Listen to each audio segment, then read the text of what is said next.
Hey there, it's me, HannahBellLeigh, and today we are doing a review of a movie called Jumanji. Welcome to the jungle. Now this is my first review of something, so I've written down what we're going to be doing. I am first going to give you a summary of the film. Then I'm going to talk about my first thoughts. Go over the characters, who they are, what they did, kind of thing. The pros of the movie, the cons of the movie, and then my final rating. Okay? Hopefully we can stick to this. Now, this is going to be just about Jumanji, the new one, I'm not going to reference the old one, and I'm not going to go over that other movie that shall not be named, because I always say it wrong. So first, let me go over the summary. According to Rotten Tomatoes, it says, when four high school students discover an old video game console with a game they never heard of, Jumanji, they are immediately drawn into the game's jungle setting, literally becoming the avatars they chose. And then what they discover is that you don't just play Jumanji, you survive it. Twist! To beat the game and return to the real world, they'll have to go on the most dangerous adventure of their lives. Discover what Alan Parrish left 20 years ago and change the way they think about themselves. Or they'll be stuck in the game forever. So, typical kind of summary for a movie like this. Group of kids come together, they got to do something, or else the whole world's gonna end, basically. Or just bad stuff. Now, my first thoughts of this movie were, this is gonna be stupid. It's not gonna be good.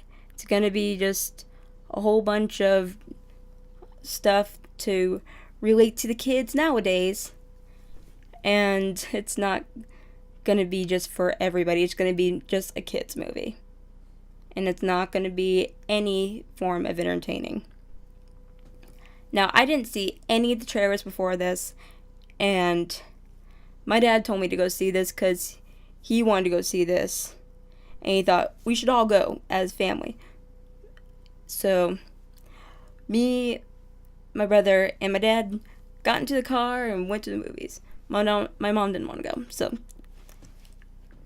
we went to the movies. We saw the movie, and again, when I'm going into this, I was thinking, this is just gonna suck. It's got, characters who mostly do, funny, kind of stupid things. So it's not gonna be good. So, of course, I go in there, and I'm just like, whatever. Is this gonna be good? Hopefully. So, I was actually pleasantly surprised. But it was actually really good. But now we're going to go over the characters. The characters, according to Wikipedia this time, we're going to first take a look at reality. So we have Spencer Gilpin. He is a nerdy gamer at Brantford High School who goes to detention with Fridge, Martha, and Bethany, which are the other characters, for writing Fridge's homework for him. So that's basically it. Next we have Anthony Fridge Johnson, a Brantford High School football jock who lacks confidence to succeed academically and goes to detention with Spencer, Martha, and Bethany, of course, for having Spencer write his essays for him. So a lot of cheating going on there, and kind of cliche, both with Spencer and Fridge, because they're just like they're like the normal character like archetypes. And then the next character is Bethany Walker, who is the typical pretty and popular but self-centered teenager at Brantford High School who goes to detention with the others after talking on her phone during a quiz and displaying an arrogant contempt towards her class in the process. So she was on her phone during a quiz and thinking like, well, I'm done, so I can do whatever the heck I want to, and I'm just gonna make a call. So she actually was like FaceTiming her friend in class, and I'm like, ugh, why were you doing that? And then the last character in reality here is Martha Capley, a teenage girl at Brantford High School who goes to detention with the others for objecting to physical education and disregarding her teacher as a result. So she was in class in PE and thinking, why is this necessary? As most people do think, because they're like, oh, I don't want to do physical work. School is for, learning things, not physicalness. Ugh. Although I think it's kind of nice to have that break in school. Be like, okay, just get to have fun and not having to stick your nose in the books and be like, oh my gosh, I'm bored out of my mind. But she is, of course, that brainy, like, archetype character who's a little awkward, but she's just kind of like badass at the same time. So these are the characters, or the 4 main characters. There's also one more, which, I guess I'll go over, and that's Alex Vreek. Sorry, I don't know how to say that name. It's kind of weird. It's Vreeke. I think it's Vreek. Who says, a teenage boy who played and was trapped inside the Jumanji video game for 20 years, which we'll figure out later. Now, for the characters that were in Jumanji, because our 5 main characters really got pulled into the game, and they became these new characters. So, Spencer became Dr. Smolder Bravestone, which, according to Wikipedia, who is an archaeologist and explorer who is Spencer's avatar. Bravestone's strengths, which we learn in the game when they actually had to push their chest, and then like this like window came up that had their strengths and their weaknesses. So Bravestone's strengths were stamina, courage, reflexes, climbing, smoldering intensity. It's like, which, of course, since his name is Dr. Smolder Bravestone, and boomerang throwing, which I thought was funny too. Because, like, what are you going to do with a boomerang? Not that much of a weapon. And he apparently had no weaknesses. And in this, it says on Wikipedia, he is a masculine, intelligent, and courageous video game hero of the story. He is like that cliche kind of like big, muscular, intelligent, courageous man in a video game who is willing to do anything to save the day, So, and it would really fit the person who played him, which was Dwayne Johnson, or The Rock.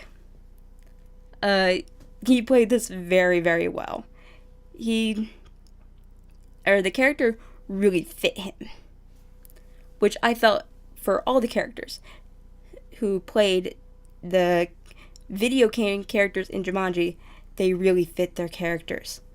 The next one was on here is Jack Black, who played Professor Sheldon, or Shelley, Oberon, who is a cryptographer, or cryptographer, one of those, archaeologist, and paleontologist, who is Bethany's avatar. Bethany chose him due to mistaking him for a woman because of the nickname Shelley. So she's thinking like, oh, I'm going to pick this one because she's probably like the smart, because it said professor. Smart, pretty character, and I'm just going to be her. But she was actually a he, which my brother kept going nuts about. He was telling me before we saw the movie that one of the characters in the game is a girl in real life, and then when she was sucked into the game, she became a man. And I'm thinking like, okay, so what? Because I'm thinking like, people pick male characters all the time, because I didn't know that she picked it because of a name or because of that. I thought she made the character herself, and then she just became that character, because I didn't know anything about the movie again. So it says, though Sheldon's strengths were his field of expertise, which were the ones I just mentioned, because of his obesity, his weakness was endurance. And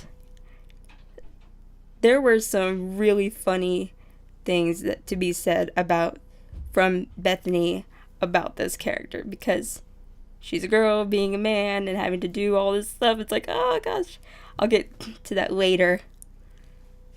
Then the next character was Franklin Moose Finbar, who was played by Kevin Hart, who was a short zoologist, says on Wikipedia, a short zoologist and weapons specialist who is Fridge's avatar. Fridge chose him due to misreading the character's nickname, so another like misinterpretation of this. He misread the character's nickname as Moose, so he's thinking like this like kind of big guy who's like strong and mighty like him, because he's a jock. And he turns out to be this tiny little guy because Kevin Hart's small. And again, perfect character for Kevin Hart to play. It was perfect. Says here that Finbar is Bravestone's weapon valet and is skilled in cranial assault. His weaknesses, which were very unfortunate for the jock, were strength and speed. And then the weird one, because they always gotta have a weird one, or something, which is cake. And I was like, cake? His weakness is cake? That's just sad, because why can't you have cake? I mean, I'm not a big fan of cake, but I'll still eat it. I'll still be like happy to have cake. But that's just unfortunate. And then the next character, who is Martha's avatar, was Ruby Roundhouse, who was played by Karen Gillan. Sorry, I'm like butchering the name, I know. And it's probably a super simple name. It's like, I'm sorry. And according to here, she is a commando, martial artist, and dance fighter, who is Martha's character. And I heard, when I saw that one of her skills was dance fighting, I was like, so she dances and fights. Okay, then. Very weird. But whatever. Now it says that Roundhouse is proficient in karate, tai chi, jiu-jitsu, and computer turned off. Capoeira. It's like, capoeira. I am saying that so wrong. Oh. And then she only had one weakness, which is venom, which is found in various animals in the game. Which I guess it's unfortunate when you are in a jungle, because this took place in a jungle due to the name Welcome to the Jungle after Jumanji. But not a bad weakness. It seems to be very understandable, because I think anyone would have a weakness to venom, because that can be life-threatening if you don't have something to combat it. And then the last character of the main ones was Jefferson Seaplane McDonough, I think. Ooh. Which was Alex Vreek's, there's that name again, avatar. Now, I'm just going to call him Seaplane. Seaplane is a mysterious guide, adventurer, and pilot in the game who awaits for and joins the other avatars escape Jumanji. Seaplane's strengths are piloting and making margaritas, which, who doesn't love a good margarita? But again, odd strength to have. And then his only weakness is mosquito bites, which is understandable and unfortunate at the same time, because there are mosquitoes everywhere in the jungle, and most people would have kind of a weakness to it, because it's one cut comes and then you just gotta go to get that off, but it's already bit ya. I'm but he just explodes afterwards. No, he just dies. But you know who does explode after experiencing their weakness? Or Mouse. Or Franklin Finbar. Hilarious. It was hilarious. But okay, it says also, and it says here, which is bad for him about the mosquito bites. It's bad for him since the jungle is just crawling with mosquitoes. And it says here, he lives in a treehouse built and once occupied by Alan Parrish, which was portrayed by Robin Williams, rest in peace, and Adam Hanberg in the 1995 film Jumanji. That's all I'm going to say about the previous movie.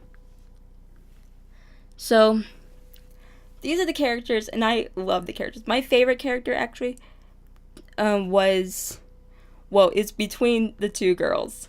I loved Bethany's character as Professor Sheldon, because every time she opened her mouth, which I think this is a pro, every time she opened her mouth, it was just hilarious. And then Ruby Roundhouse, which was Martha's avatar, because she was just known as just kind of shy and awkward and not feeling like she's pretty and everything. But she turns out to be this super beautiful character, as it says in here that she's just like Bravestone, which is masculine and good looking. She was also like that, but just the female version. And it was just hilarious seeing Martha try and portray this character, because she's not used to being the pretty one. It would have been almost more suited for Bethany, but then at the same time, really not. So, pros of this movie, I would say, would be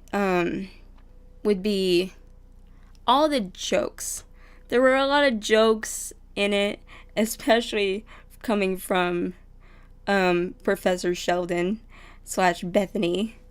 It was absolutely hilarious. One part that I was just almost dying laughing was when she had to pee. and she had to learn to pee as a guy. That was absolutely hilarious, and she was just amazed. She was like so excited. She's like, "Oh my gosh, this is like the most amazing thing I've ever done!" And oh my gosh, everything that came out of his/her mouth was just golden. And then also later on, when she was trying to help Martha, because she had to go be like the distraction. So she was like the hot girl in this situation, and the only girl, really.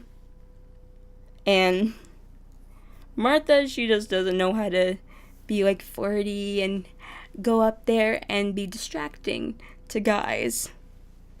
So the whole learning situation was just delightful.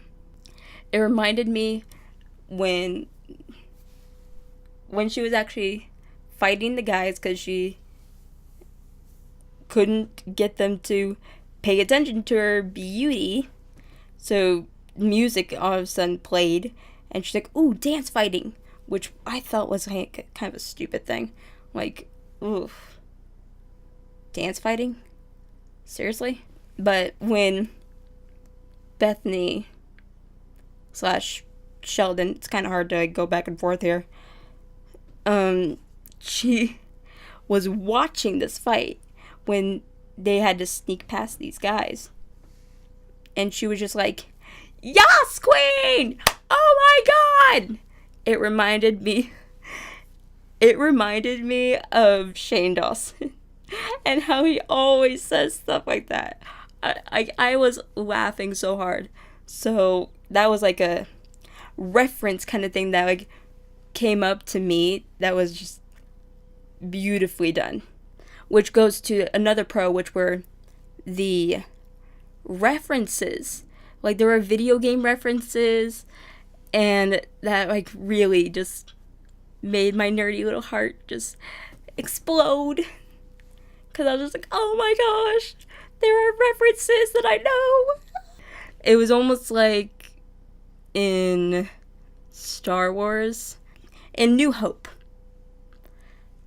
where you see Leia like giving the video to like call for help, and she's like, "Help me, Obi-Wan Kenobi. You're my only help or hope." Oh my gosh, I can't even say the line right. Oh my gosh. But she says that, and that reminded me of a scene in the movie where this little kid comes up to Dr. Bravestone and was like, "Hey, you're gonna save Jumanji, aren't you? We really need you. Come. I hope you can save Jumanji." And he kept saying it over and over and over again, along with other characters. Like, they say what they need to say over and over and over again. You can't, like, ask them anything. Because every time they go to ask somebody about what they're supposed to be doing, they can't say it. They just say their scripted line over and over and over again. And I just loved that. But then in that part where the little kid goes up to Bravestone / Spencer and was like asking for help and getting them to the next thing on their list that they need to battle out or solve, like a problem, there was a light going on the item that was like the important thing, and I'm like, oh, side quest. Because it was a side quest. Because at this moment, they didn't find a seaplane, or Jefferson's seaplane. So they needed to find him before they can actually, battle out this whole mess that was going on in Jumanji. So this was like part of it. They're saying that they had to find this like missing piece. And within this was like the missing piece. But also, it said that it's not going to be what you're looking for, but it kind of is. It was a little confusing there, how video games are, which I actually liked. you had to like really figure out what it is that you're doing. That part was amazing when they like actually worked together, because they didn't want to work together at first. They just wanted to get out. They really had to like work together and find out what it is that they had to do this quest, which was to get this like little like elephant totem thing that was in a basket that had a snake in it. So they had to like really figure it out. And that part was great, that they worked together and they figured out what they needed to do. The next pro is kind of a con at the same time. It's a little bit in the middle. And that is like all the cliches. But the thing is, they actually put it off, like worked with it very nicely. They did them like justice. They weren't just like stupid little things, which usually in movies they are. Like, you know, the character archetypes. They were all cliche type things. A lot of stuff that was referenced were like cliche type things, you know, like that happened in movies all the time. And that people are just like used to seeing, you know. So they actually played it off very well, but there were a lot of them. That was kind of like a thing that was a little bit annoying, is that there were a lot of cliches. I'm not going to go through all of them, but there's basically like the archetypes of the characters, the kinds of things that you go through in video games. The whole plot of the movie was like a cliche. You got to do, like, 4 teenagers come together who are like not the greatest of like friends or anything, and who would never get along in real life, have to like get along now. So, or else the end of the world, basically, or just trouble for them. So it was kind of like a thing where it's like, yeah, you're kind of a cliche. And again, there were a lot of them. But so they could have toned down a little bit on the cliches and references. Although the references were good, but again, it was just too much. You can only do so much in movies to where it's just like to the point where it gets really bad and you're like, okay, we get it. You're trying to make this funny and appeal to people nowadays, you know? Which, I mean, the movie was very funny. It was very funny. I was like almost crying laughing at like every point. But again, it was just like, oh my gosh. And then the villain as well was like a huge cliche. Like, he wants this idol or whatever. And in this, it was like a gem type thing. And it says here, it was a jaguar's eye. And the character's name was Russell Van Pelt, who was a corrupt explorer seeking the control of the jaguar's eye, whose power he is demonically possessed by. He serves as the main antagonist in the world of Jumanji, thus making him like the final boss in the video game scenario.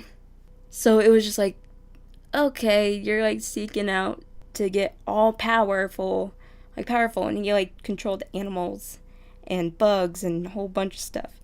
But it was just like, okay, dude, you're like too evil to the point that you're like annoying and stupid. Because that's what a lot of movies and video games do. They have like somebody that's so evil that they're stupid. So that was kind of a con there.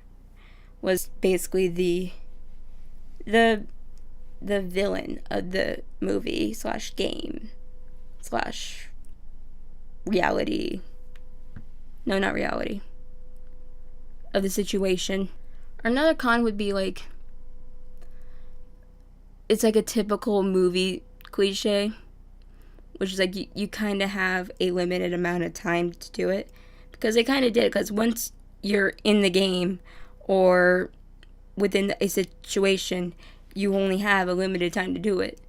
So the whole thing of them being stuck forever was amplified by basically they kind of had a time constraint, but at the same time they didn't. But you can tell it's like they want to get out now, so they're making it a time constraint for themselves.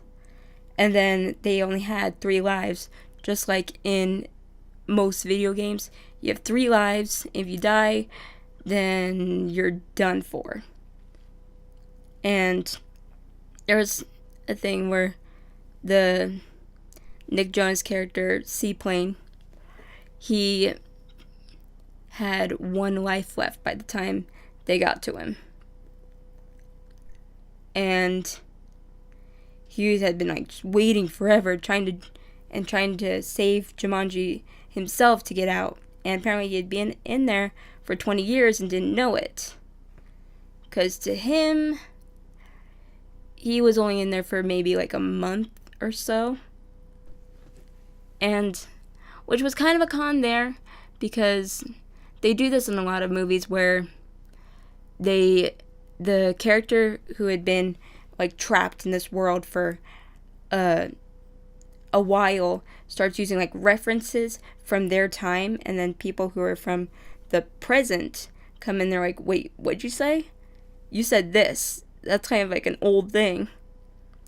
And he was thinking it was a different time when it wasn't. It's like, poor thing, thought he was still in his time, and he was actually within 20 years later, which is very, very sad. Because in the real world, everybody who knew him were just devastated by it, especially his father, who was known as like this creepy guy in reality by the kids, because he had lost his son and he's just like kind of moping around and doesn't want anybody near him and anything. So I actually did kind of like that too, that they played that out. So I guess it's kind of a pro too, but not like a complete pro. It's more of a con than a pro. It was just like very sad. And then they, later on, this is kind of another con. The character, Seaplane, he got like bit by a mosquito and was losing his last life. And Bethany / Professor Sheldon, she saves him by like performing mouth to mouth on him. And oh, that was kind of cringy to see, because it's like I was just like wondering, like, I'm not like bothered by the fact that happened, but the thing is, I wondered how many times they probably had to do that take of like Jack Black giving the kiss of life to Nick Jonas. I wanted to know like how much laughing was going on, because you just know that there was probably like a whole bunch of bloopers where they had to do that part, unless they used like a stand-in, but I don't think so. But it was kind of funny. And it's a con because this happens a lot in movies where someone's dying and another person gives their life to them. So that was kind of like an annoying cliche. So again, going with all the cliches. But really it was necessary in this, I believe, because of the fact that, well, this is how you do kind of thing. You create suspense. Otherwise, like, what are you gonna do? You gotta have a point where someone's like about to die. The end, I thought, was very, very touching. So this was another pro. Sorry, I'm kind of going out of order here. The end was touching because they all came together, you know, in the cliche kind of way where they're like all friends now, and everybody's like, whoa, you're friends with them? They like say Jumanji, and everybody got to go back to how things were, and everybody was happy. But the best part of it was seeing, I'm gonna say this name wrong, I know it. Alex Vreek's character come back, and we see that the whole thing changed. The whole demeanor changed. Because we saw them go past the house where his dad lived. And before, it was all like, had a gate around it. It was, had overgrown, like, trees and bushes and kind of like garbage around it.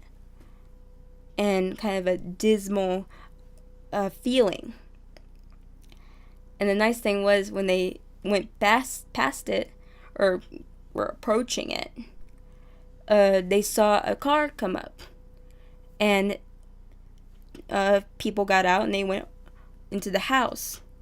And they saw this man who happened to be Alex, who was Seaplane in the game.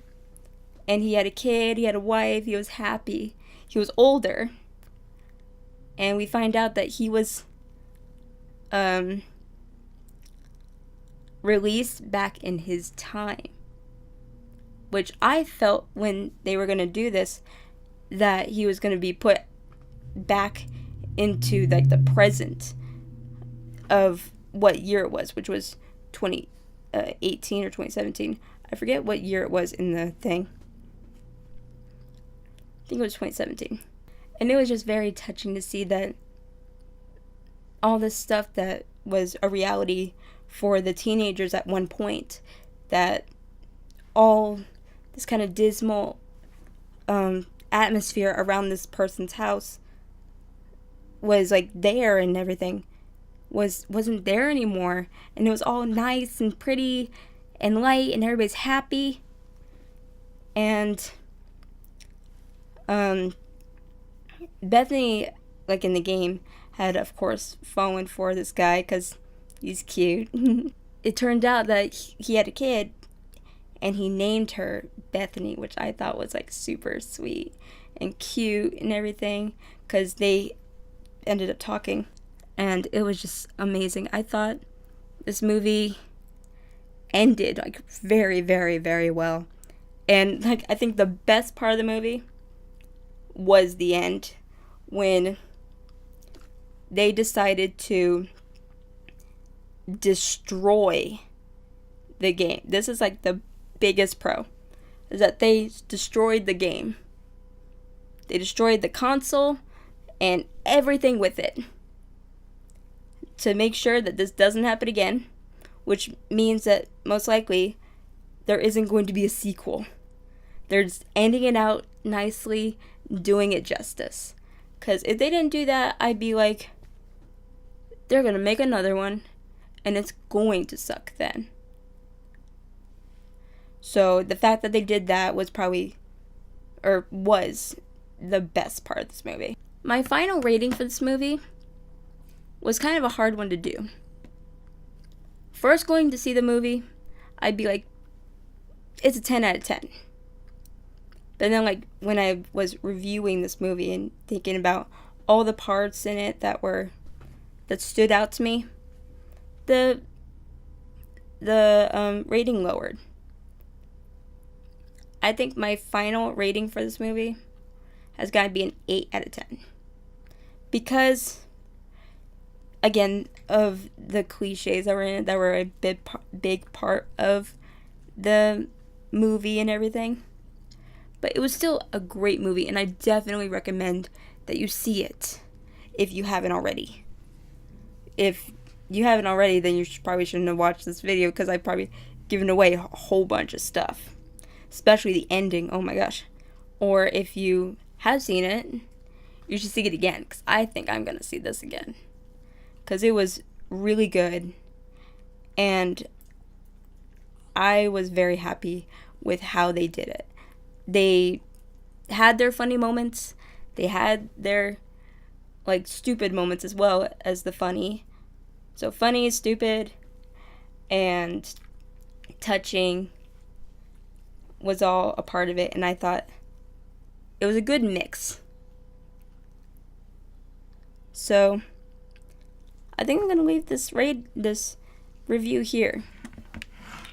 So I'd like to thank you so much for watching, and this has been me, HannahBellLeigh, and remember to stay nerdy forever and always.